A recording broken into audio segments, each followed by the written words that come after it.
Nuestro referente empresarial y el referente empresarial de México, mi querido Alberto Aguilar, Don Dinero, para que nos dé puntos de vista de cómo estamos terminando algunas de las empresas en este año digno de recordarse. Querido Alberto, buena mañana.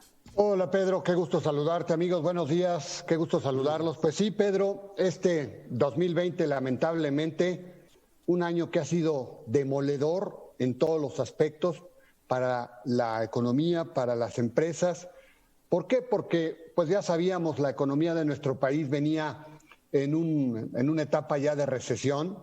En el 2019 el PIB terminó con una caída del 0.3%. Y la pandemia, el COVID-19, pues solo vino a acelerar la problemática de nuestra economía. La actividad se ha constreñido mucho más y se estima que pues, el PIB va a caer alrededor del 9%. Y más allá de la problemática, pues ya lo sabemos, no hubo medidas contracíclicas. Por un tema de carácter ideológico, el presidente Andrés Manuel López Obrador decidió que cada empresa tenía que bastarse por sí misma y como corolario, bueno, pues el INEGI, hace unos días, el INEGI que encabeza Julio Santaella, acaba de informar acerca de la pérdida de 1 millón de unidades productivas hasta ahora, porque no ha terminado el año y yo creo que además en el primer trimestre, pues muchas otras van a sucumbir. Y en ese sentido, bueno, pues por lo pronto el impacto para la planta productiva es del doble del peor escenario que se tenía. ¿Se acuerdan? CEPAL llegó a pronosticar la pérdida de 500,000 empresas, la Canacintra llegó a hablar de 450,000, 400,000. Entonces, bueno, estamos en el peor de los escenarios y bueno, para los organismos cúpula del sector privado también el entorno ha resultado complicadísimo. ¿Y por qué se los digo? Porque, bueno, cada semana hay sorpresas que pues no paran, no se detienen. Hace unos días la desconexión de la planta de etileno 21 de Braskem allá en Coatzacoalcos, esta planta que dirige Stefan Lepecki, que bueno, Pemex simplemente le cerró el ducto a la empresa petroquímica, hay un contrato de por medio, había negociaciones y lo que se está buscando es modificar ese contrato, un contrato que se había pactado en el largo plazo, un contrato que se negoció durante el sexenio de Felipe Calderón, se concretó con Enrique Peña Nieto y bueno, pues obviamente pues los de Braskem, el grupo IDESA, pues están tratando de llegar a una negociación, pero las condiciones que se les han impuesto son difíciles para la sobrevivencia del proyecto. Y bueno, en febrero pues ya también se tenía un acuerdo con Morena para lo que hace al outsourcing y recientemente salió una nueva iniciativa de ley por parte de la Secretaría del Trabajo que encabeza Luisa María Alcalde, donde se modificaron muchas de las condiciones pactadas por el CCE que encabeza Carlos Salazar. Y bueno, este lunes hubo mucha actividad en torno al tema del outsourcing y se avanzó para abrir una pausa y el expediente, pues este expediente finalmente abrió o va a abrir una pausa.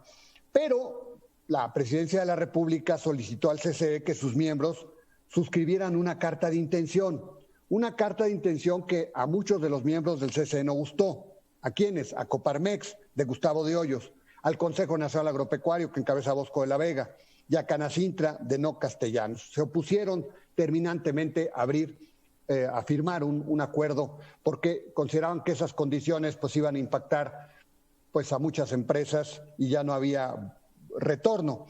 Hoy temprano estaba prevista la rúbrica de ese convenio y al final de cuentas, entiendo, solo entraron 8 de los 12 organismos que participan en el CCE.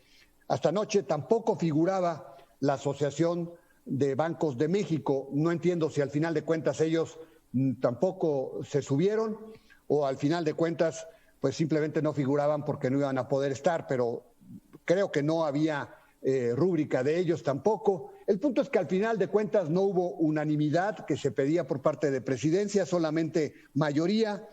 Y según el acuerdo que se solicitó a las empresas, a los organismos, es obviamente eliminar los abusos que hay en la contratación a la brevedad, regularizar las plantillas conforme al nuevo marco legal por aprobarse. El Ejecutivo, a su vez, está solicitando abrir un tiempo para que las empresas se ajusten. La petición es retomar el asunto en el Congreso en febrero y luego se abre un espacio máximo de 30 días para que el tema se discuta y finalmente se apruebe. A las empresas que manejan nóminas se les convoca a eliminar las prácticas irregulares de manera inmediata. El Instituto Mexicano del Seguro Social, el SAT, que encabeza Raquel Buenrostro, hará exhortos a muchas empresas que manejan nóminas a que terminen con esa práctica y de prevalecer las faltas se procederá administrativa y también de manera penal contra los infractores. En lo que hace al PTU, que era otro tema que había solicitado el sector privado aclararlo, porque es un impuesto extra el que se va a implementar, dado que ya no va a haber el outsourcing, no quedó definido en el acuerdo que se suscribió por parte del CCE, o estos 8 miembros del CCE.